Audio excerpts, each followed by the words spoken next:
professionnel. Il savait pertinemment qu'il déportait de la drogue chez lui. Quelqu'un de la papose est là. Il le savait. Il l'a lui-même caché dans sa méthode. Quant au plan matériel, Jean Fortunat a mis en place toute une série de stratagèmes. Il l'a fait à dessein. Donc, mesdames et messieurs, les deux infractions sont constituées. Nous, de la partie de Modeste, nous reconnaissons les œuvres sociales de Jean Fortunat dans sa communauté. Mais, est-ce que le bien qu'il a fait dans sa communauté peut compenser tout le mal qu'il a causé à toute la société en étant un trafiquant de drogue et un blanchisseur de capitaux? Haïti ne se résume pas à la peine des paroles. D'ailleurs, comme l'a dit le directeur de l'USCC tantôt, pour finir, je dis, l'intérêt général doit primer. Fortunat, ce bienfaiteur qui a rempli cette mission. Où était l'État qui les enfants étaient privés d'éducation? Où était l'État qui les jeunes erraient? Si la justice est aveugle, comment pourrait-elle viser juste? Obligation faite à vous, chère assistance, de bien juger. Car les conséquences de certaines inconséquences, ce sont nous, les enfants démunis, nous, les jeunes, au chômage. L'économie nationale, mesdames, messieurs, ont été perdues. Plus tard, ça doit soit avril 2025, le Fonds monétaire international a affirmé que les recettes fiscales d'Haïti restent faibles, autour de 54 à 53% du produit intérieur brut. Le tout, mesdames, messieurs, c'est pour vous expliquer que ce dommage qui est causé à notre pays est dû au blanchiment de capitaux. Alors, nos partis de Mandres, nous convenons que l'ampleur des dommages structurels et irréversibles récuse radicalement les prétendues œuvres bénéfiques de Jean Fortunat. Aujourd'hui, c'est le trafic de drogue. Demain, ce sera le trafic d'organes.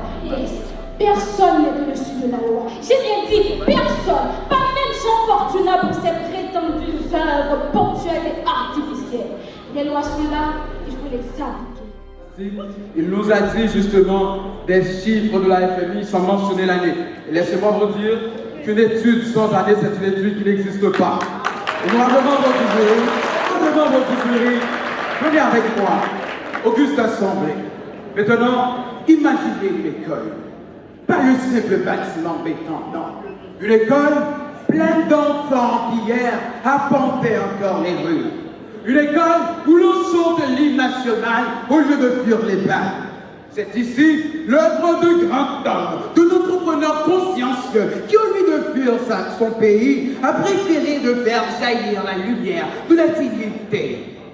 Cet homme, c'est Jean Fortunat. Aujourd'hui, vous êtes face à l'histoire. Qu'allez-vous décider, honorable membre du jury? Qu'allez-vous ordonner? Détruire ces œuvres, c'est prendre le risque de ne pas avoir non seulement un seul Jean Fortunat, mais plusieurs à l'avenir. Le sociologue américain Robert Camerton, dans son œuvre Structure sociale, anomie et déviance, nous dit ceci. La déviance est l'une des causes que Jean Fortunat a fait naître. Merci. Le principe. Lorsqu'on est débatteur, il faut avoir l'écoute. L'avocat de la partie adverse est venu dire que nous, parti de Modeste, nous n'avons pas donné des dates. Or, nous avons donné une date pour le décret, nous avons donné une date pour les informations concernant la FMI, la Banque mondiale. Chers débatteurs, il faut avoir l'écoute. L'écoute.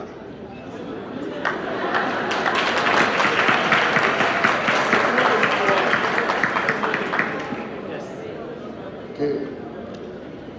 Mesdames et messieurs, nous, parti de Modeste, nous disons Dura lex, sed lex.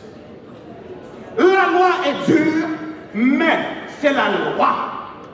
Cette maxime latine incarne avec solennité le principe selon lequel la rigueur juridique ne saurait être compromise, quel que soit, je dis bien quelles que soient les conséquences qui en découlent.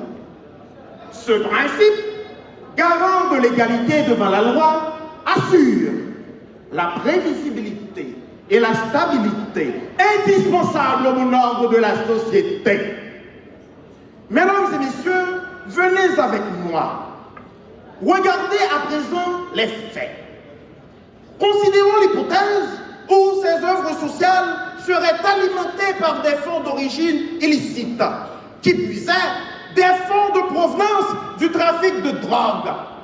Accorder une légitimité à de telles ressources reviendrait à mettre en péril l'intégrité de notre système judiciaire, l'intégrité des institutions de contrôle financier telles que l'UCREF, l'IGF. Nous plaidons pour l'application du décret du 30 avril 2023 portant sur le blanchiment de capitaux, le financement du terrorisme et le financement des armes de destruction massive. In fine, fiat justitia et trouillat kelo. Que justice soit faite, même si le ciel doit tomber sur nos têtes. Tel doit être le credo de la justice. Une justice fiable et pérenne. Je vous remercie. Mais c'est la loi. Mesdames et messieurs, on est d'accord que c'est une citation vieille de plus de 2000 ans. Et cette citation ne reflète pas la réalité sociale et culturelle d'Haïti. En ce sens, j'invite la partie adverse à éviter de faire du mimétisme juridique, c'est-à-dire d'aller copier les citations, les principes juridiques ailleurs pour venir appliquer ici en Haïti.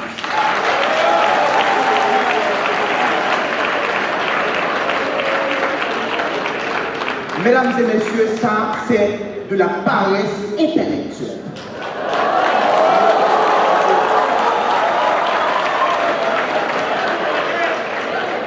Et Georges Gurwitch, dans son ouvrage Éléments de sociologie générale, nous dit que le droit est la lecture du fait social, c'est-à-dire nos lois doivent prendre en compte notre réalité, le droit endogène, le droit informel en Haïti.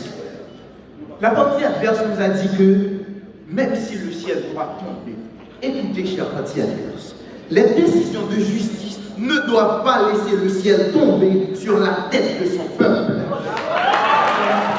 La responsabilité, d'après Victor Hugo, est un miroir à travers lequel beaucoup refusent de se regarder. Eh bien, M. Fortuna est cet altruiste qui s'est offert un holocauste pour les jeunes abandonnés par l'État.